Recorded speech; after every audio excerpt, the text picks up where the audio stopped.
जी गुरुजी, आपने कई बार कथा मन से बोला है कि जो भगवान का भक्त होता है उसका काल कभी कुछ बिगाड़ नहीं सकता। लेकिन जितने भी भक्त हुए हैं गुरुजी, उन लोगों को मृत्यु का ही सामना करना पड़ा है अंत में।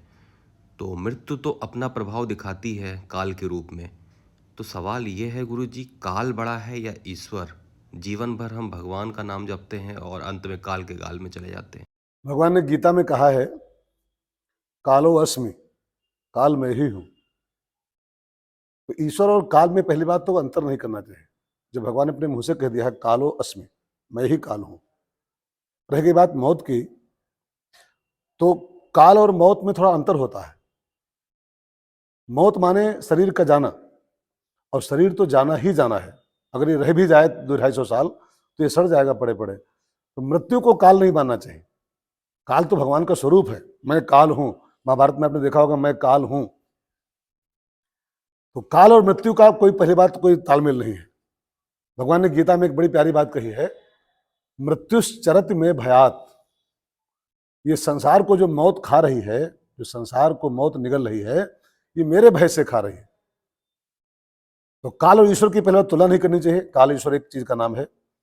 और दूसरी बात, अगर दोनों में बड़ा कौन है माना जाए तो भगवान के बारे में लिखा है, तात राम नहीं नर भूपाला, भुवनेश्वर काला होकर काला। परमात्मा काल का भी काल है। अगर काल को मौत माना जाए, जैसे काल मैंने समय होता है, मैं समय हूं, मैं काल हूं, कालो अस्मि। लेकिन काल को अगर मौत का भी नाम दे दिया जाए तो भगवान काल के भी काल हैं। तो काल और ईश्वर की तुलना अगर की जाए तो भाई काल के भी काल भगवान है, काल उसके आगे कुछ नहीं है, काल उनका नौकर है। और रह गई बात कि आम लोग मरते हैं और संत मरते हैं, तो आम लोगों की मौत में और संत की मौत में एक अंतर होता है। आपने एक दोहा सुना होगा, आया है सो जाएगा, राजा हो चाहे रंक चाहे फकीर।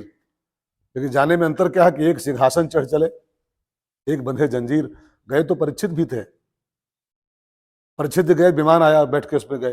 गए तो नामदेव भी थे, गए तो कबीरदास भी हैं, गई तो मीराबाई भी है संसार से। लेकिन कहाँ गई ये देखना है। वो सीधे भगवान के धाम में समा गई, भगवान के विग्रह में समा गई। और हम लोग, सामान्य लोग जो मरते हैं, उनको यमराज घसीटता है पहले। एक बात और ध्यान देना, यमराज और धर्मराज दो चीज नहीं है।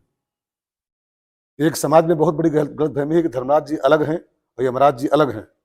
ना, एक ही तत्व के नाम दोनों हैं ये। पापियों के लिए वही यमराज है, वही तत्व, और पुण्यात्माओं के लिए वही धर्मराज है। पापियों का जब अंत होता है, उनका जब हिसाब किताब होता है, तो वही तत्व यमराज बनकर उनको दंड देता है। और जब पुण्यात्माएं हंस जाते हैं तो उनको धर्मराज बनकर के उनका स्वागत करते हैं, उनको अच्छे स्थानों में निवास मिलता है, अच्छे स्थानों में उनका प्रवेश होता है। तो पहली बात, काल और ईश्वर में अंतर नहीं है, कालो अस्मि। अगर काल को मौत मान लिया जाए तो भगवान ने कहा है, मृत्युश्चरत में भयात, मेरे डर से मौत संसार को खाती है। तो मौत उसके आगे कुछ नहीं है, काल उसके आगे कुछ नहीं। परमात्मा सर्वोपरि है, परमात्मा काल का भी काल है। इस बात को हम लोग याद रखें।